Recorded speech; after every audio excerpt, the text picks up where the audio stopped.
안녕하세요. 매일 새로운 사연을 전하는 읽어주는 사연 라디오입니다. 구독과 좋아요, 많은 공유 부탁드립니다.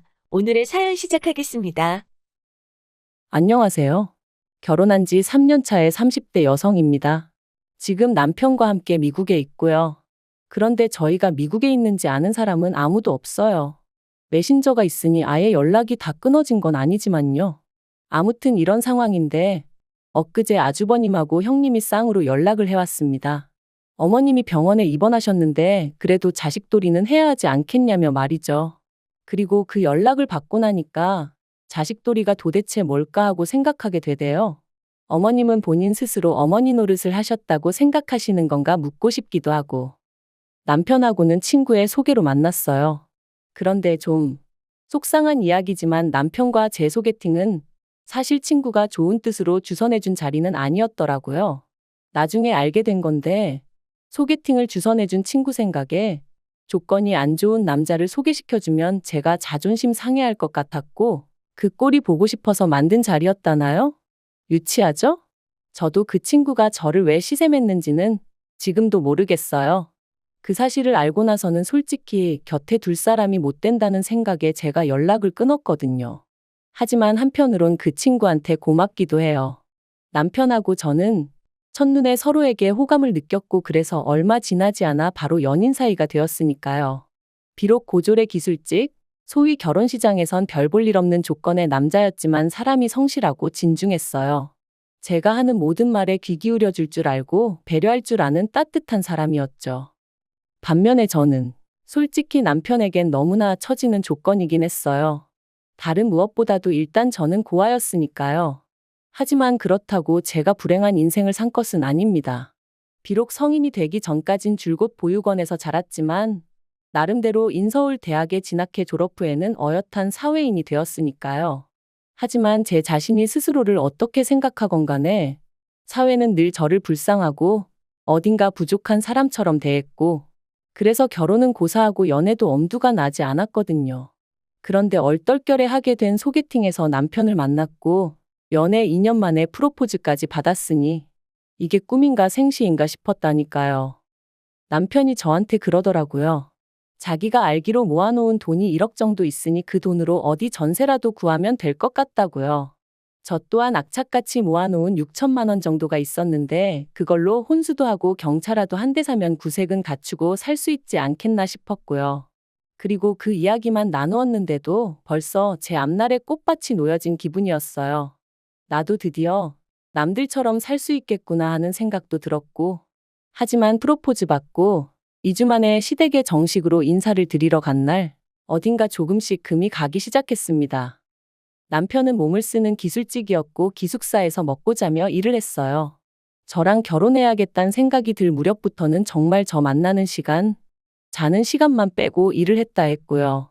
그리고 그렇게 번 돈은 전부 다 어머님이 관리해주고 계시다 했었는데 저는 그렇게 믿고 맡길 수 있는 부모가 있는 남편이 얼마나 부러웠는지 몰라요. 그리고 저도 결혼하면 시부모님을 제 부모님이다 여기고 뭐든지 믿고 맡기고 싶은 마음이었거든요. 하지만 인사를 드리러 간 날 어머님이 정말 별일 아니라는 듯이 일단은 들어와 살라고 하셨습니다. 남편이 그게 무슨 소리냐고 여기서 자기가 출퇴근을 어떻게 하냐면서 그냥 자기 돈을 달라고 하는데도 이런저런 핑계를 대시면서 일단은 합가를 하자는 식으로 말씀을 하셨죠. 그리고 결국 알게 된 사실은 충격적이었습니다. 남편이 근 10년간 벌어왔던 대부분의 돈을 아주버님한테 주셨다고 하셨거든요. 남편에게는 위로 3살 많은 아주버님이 있습니다. 남편 말로는 어려서부터 아주버님은 공부를 잘했고 자기는 공부 쪽에는 영 소질이 없었대요.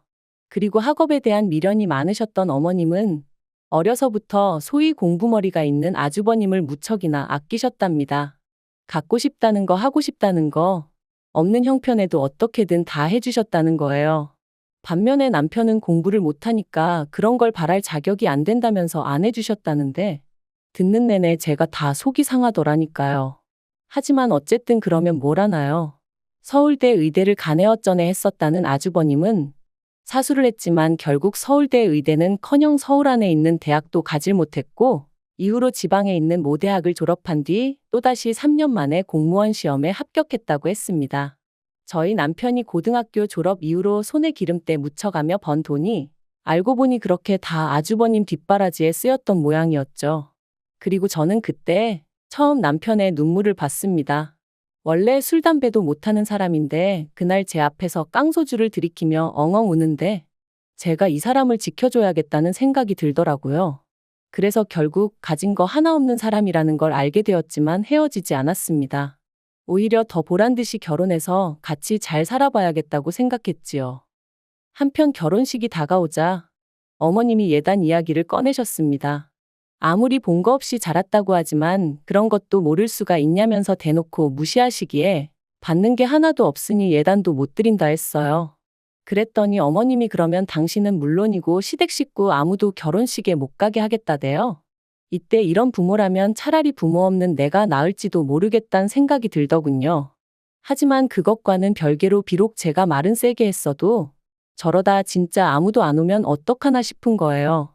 가뜩이나 저도 하객이 얼마 없어 초라할 게 분명한데 남편까지 초라해질까봐 그것도 걱정이 되었고요. 그래서 결국 불량배한테 돈 빼앗기듯 예단 대신 현금 300만 원 드렸습니다. 그런데 어머님, 이걸로 가방 하나 못 산다며 어찌나 신경질을 내시던지 그때 어머님의 표정이 지금도 눈에 선해요. 그리고 정작 결혼식에 오실 땐 사이즈도 안 맞는 이모님 한복을 빌려 입고 오셔서는 저희 한번 안아주지도 않으시대요. 제가 있던 보육원 원장님과 저를 챙겨주시던 교수님이 아니셨다면 제 결혼식은 저에게 그저 눈물로만 남았을 뻔했어요. 그렇게 신혼생활을 시작하고 얼마 지나지 않았을 때였습니다. 어머님이 남편 돈을 다 써버린 걸 알게 된 이후로 당연히 남편은 더 이상 어머님께 돈을 맡기지 않았고 그렇게 경제권은 제 손에 넘어왔지요. 그런데 이를 이유로 어머님이 말 그대로 행패를 부리기 시작하셨어요. 연락도 없이 툭하면 저희 집에 찾아와 현관문을 발로 차셨고 이웃에게 미안해 문이라도 열어드리면 집안 내 작은 집기들을 집어던지며 돈 내놓으라 말 그대로 깽판을 치셨거든요. 어쩜 이런 어머님 밑에서 내 남편 같은 사람이 자랐을까 싶기도 하고 경찰을 불러도 가족 문제니 별달리 도와줄 수가 없다며 저희더러 어머님을 잘 달래서 내보내라 하니 결국 해결책이 돈밖에 없었어요. 그래서 매달 50만 원씩 드리는 걸로 가까스로 어머님을 달랬는데 그 50만 원이 알고 보니 아주버님네 애들 학원비로 들어갔더라고요. 저희는 당장 먹고 사는 게 빠듯해서 애는 꿈도 못 꾸는 마당이었는데. 그리고 이런 일들이 몇 번이나 반복되고 나니 아무리 제가 남편을 사랑한다고 해도 지치더라고요.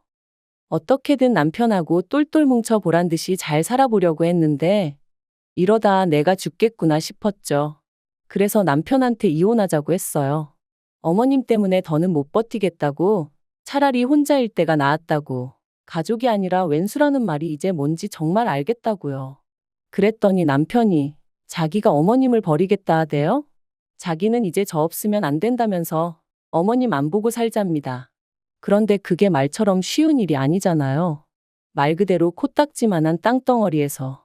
그래서 아무리 남편이 안 보고 살자 해도 그게 그렇게 와닿지가 않았습니다.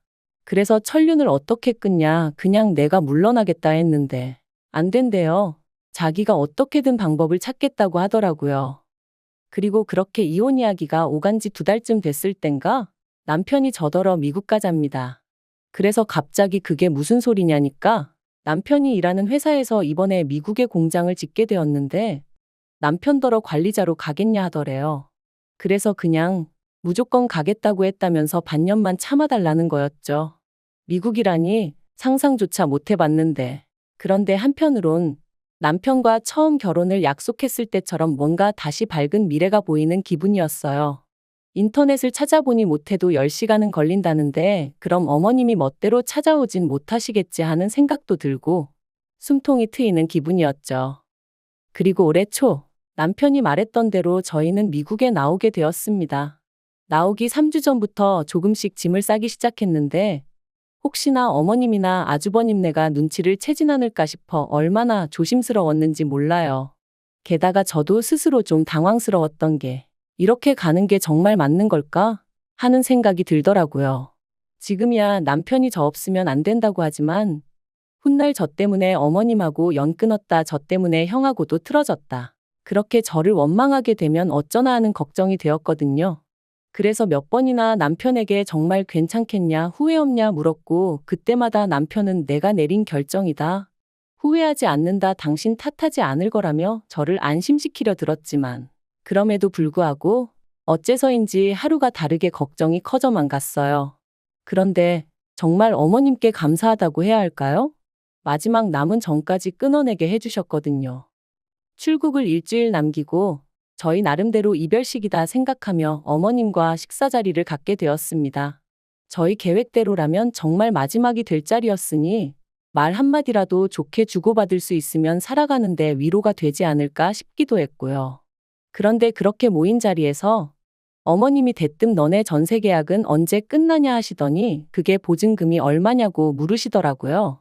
여담이지만 어머님은 저희 부부가 돈도 얼마 못 번다는 걸 뻔히 아시면서도 그렇게 만날 때마다 돈. 아무튼 그래서 그건 왜 궁금해 하시냐니까 아주머님네가 이사를 가야 한답니다. 시조카들이 통학하는데 신호등도 있고 그래서 위험하다며 학교를 품고 있는 아파트 단지로 이사를 가야 되는데 돈이 한 5천 정도 부족하다고. 그러니까 일단 저희더러 집을 작은 데로 옮기든 시댁으로 들어와 살든 하고 저희 가진 돈은 아주버님네한테 좀 빌려주라나요? 정말이지 한숨이 절로 나왔죠. 그래서 그렇게 못해드린다 하고 딱 자르니 어머님이 내가 너한테 물었냐 내 아들한테 물었지 하시는데 남편이 자리를 박차고 일어나더라고요. 그리고는 아무리 눈에 뵈는 게 큰아들밖에 없다지만 사람이 경우가 있고 염치가 있어야 하는 거 아니냐면서 작작 좀 하시라고 소리를 지르는 거예요. 정말 깜짝 놀랐어요. 결국 그렇게 저희 부부가 먼저 일어섰고 그게 마지막이었습니다. 이후로 일주일 동안 어머님은 물론이고 시댁에 관해서는 서로 일체 언급조차 안 했네요. 그리고 마침내 출국 당일 공항에 도착해서야 어머님한테 전화를 드렸습니다. 그런데 어머님은 전화를 받으시자마자 싸가지 없는 자식들이 이제서야 전화를 했다며 욕을 퍼부으셨고 일말의 희망마저 거둬들인 저희, 아니 남편은 전화에다 대고는 저희 한국 든다고 그러니 이제 저희 죽었다 생각하시라고 악을 썼어요. 그리고는 어머님이 뭐라고 대꾸도 하기 전에 전화를 딱 끊어버리더군요. 미국에 도착하고 이후로 두세 달은 정말로 정신이 하나도 없었어요. 남편이나 저나 영어는 아주 기본적인 의사소통밖에 못하는 사람들이었고 그렇다 보니 여러 가지로 신경 쓸 일이 한두 개가 아니었죠. 그런데 아이러니하게도 그 어느 때보다 즐거웠어요. 마치 처음처럼 저희가 원하는 것, 서로가 바라는 것에만 집중할 수 있었거든요. 싫은 소리가 오갈 일도 없었고요. 그래서 저희 두 사람 사이는 전에 없이 더 가까워지고 돈독해져 갔습니다. 그리고 벌써 미국에 온 지 10개월이 다 되어 가는데 아주버님한테 연락이 왔어요. 어머님이 쓰러지셨답니다. 원래도 당뇨에 고혈압이 있으셨고 그래서 제가 한국에 있을 때는 병원도 모시고 다니고 드시는 음식도 챙겨드리고 했었는데 제가 나오고 나서는 아무도 신경 쓰지 않았던 건지 아무튼 그래서 입원을 하셨다면서. 그런데 아주버님 말이 자기는 출근해야 되고 형님은 애들 봐야 하니 어머님 병간호 할 사람이 없대요. 그러니까 저희더러 어디에 있는지는 몰라도 일단은 한국에 와야 하지 않겠냐면서 이러다 어머님 잘못되시면 후회할 거라고 자식 도리는 해야 하지 않겠냐는 거였죠. 그리고 옆에서 가만히 듣고 있던 남편이 형이 간병인 불러드리면 되겠네 했습니다. 그랬더니 아주버님이 야, 우리가 돈이 어딨냐 하는데 남편이 욕 나오게 하지 말라고 어머니가 내 돈 다 형한테 갖다 바친 거 모를 줄 아냐고 형이야말로 사람이 돼서는 할 도리는 좀 하고 살아라 그러더군요. 그런데 아주버님도 가관이었어요. 난 네 돈인지 모르고 썼어. 내가 달라고 한 거 아냐. 듣는데 정말이지 어이가 없더라고요.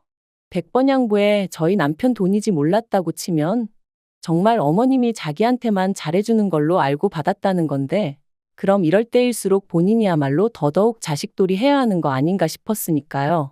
그리고 최소한 저희 남편한테 어찌됐든 미안하다 한마디는 하는 게 정상 아닌가요? 그래서 제가 남편더러 그만 얘기하라 했어요. 시간 낭비라고 인간 같지도 않다고요. 그리고 그렇게 전화를 끊고 저희는 둘 다 한참을 말없이 있었습니다. 남편은 씩씩대며 화를 참지 못했고 그런 남편을 보는 제 마음도 편치만은 않았으니까요. 무슨 말을 해야 할지 위로를 해줘야 하는 건지 같이 화를 내야 하는 건지 그조차 가늠이 되질 않았네요. 하지만 결론부터 얘기하자면 어머님을 뵈러 가지는 않기로 했어요. 아무리 부모 자식 간이라고 해도 서로 간의 믿음이라던가 추억이라던가 그런 게 있어야 하는데 남편이 말하길 자기가 아무리 생각을 해봐도 그런 게 없답니다. 그러니 자기도 더는 뭘 해드리고 싶은 생각이 눈꼽만큼도 안 들고 솔직히 말해서 어머님이 병원에 계시다는 이야기를 들었어도 별로 걱정이 되질 않는다대요. 오히려 그 일로 아주버님이 저러고 나오는 게 꼴보기 싫을 뿐이라면서. 그리고 저는 이런 이야기를 듣는 동안 그래도 제가 명색이 며느리인데 모자간의 관계 회복을 위해서라도 나서는 게 맞지 않나 하는 생각도 하긴 했습니다만 결국엔 안 하기로 마음먹었어요.